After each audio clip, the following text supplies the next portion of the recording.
The ink on the divorce settlement was barely dry when Daniel walked out of the courthouse, radiating the triumph of a man who had just closed the deal of a lifetime. In his mind, he had won. He kept the glass-walled estate, the luxury fleet, and the accounts I had spent a decade helping him grow.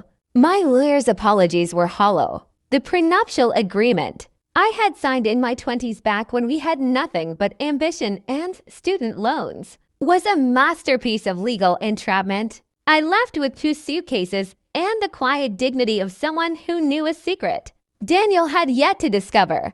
He had inherited the throne, but I had the blueprints to the kingdom. For 10 years, Daniel was the face of Vanguard Consulting. He was the charismatic visionary who graced magazine covers. But in the shadows of our home office, I was the architect. While Daniel slept, I was the one deconstructing complex international tax laws and rewriting his haphazard proposals into bulletproof strategies. My nursing shifts paid the rent during the lean years, but my intellect built the empire.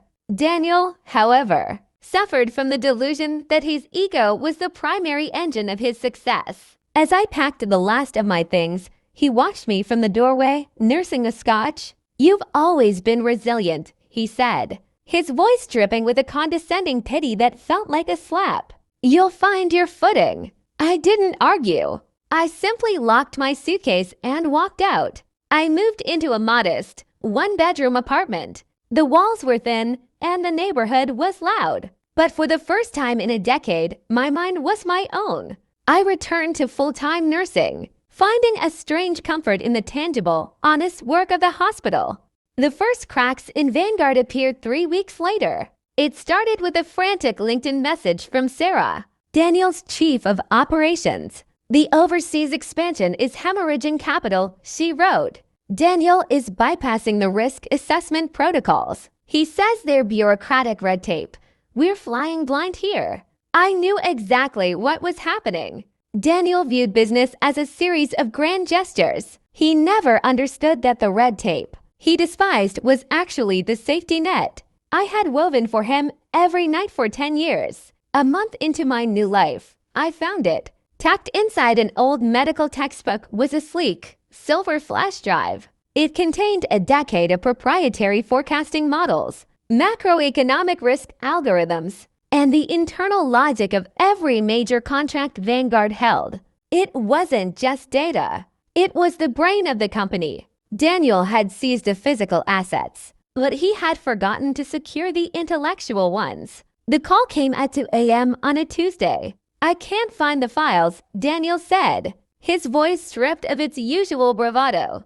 No hello, no how are you. Just the desperate rasp of a man watching his house of cards tremble. The 10-year projections for the London merger. The risk adjustment spreadsheets. Sarah said they aren't on the server. They were never on the server. "Daniel," I replied calmly, sitting in the dark of my small kitchen. "Those were my personal working files. They were created on my laptop, on my time. I need them. The board is calling for an emergency audit. If I can't show the logic behind the expansion, they'll move for a vote of no confidence. Then I suggest you start calculating," I said. "Carla, please. I'll pay you. Name a price." "It's not a matter of price," I told him. "You spent years telling the world and me that you built the company alone.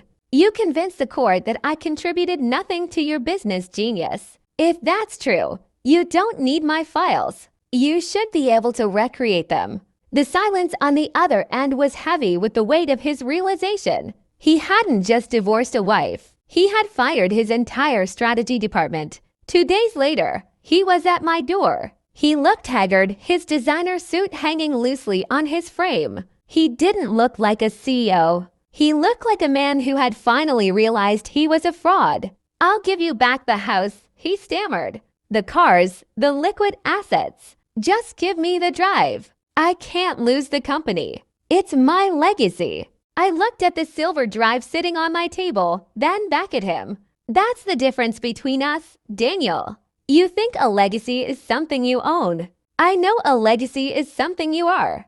I didn't give him the drive, not out of malice, but out of a hard-earned respect for my own labor. To hand it over would be to validate the idea that my mind was just another asset he could buy back after throwing it away. 6 months later, Vanguard Consulting was absorbed by a competitor in a fire sale. Daniel lost nearly everything. I saw him one last time at a charity gala I was attending with a colleague. He was working as a junior consultant for a mid-sized firm. His name no longer on the letterhead. He stopped me, his eyes reflecting a quiet, bitter wisdom. "I underestimated the cost of losing you," he said. I adjusted my coat, feeling the weight of my own success built this time on my own terms, under my own name. "You didn't underestimate the cost," I replied. "You just never understood where the value actually was." I walked away, finally free. Sometimes, the only way to show someone your true worth is to let them try to function without you.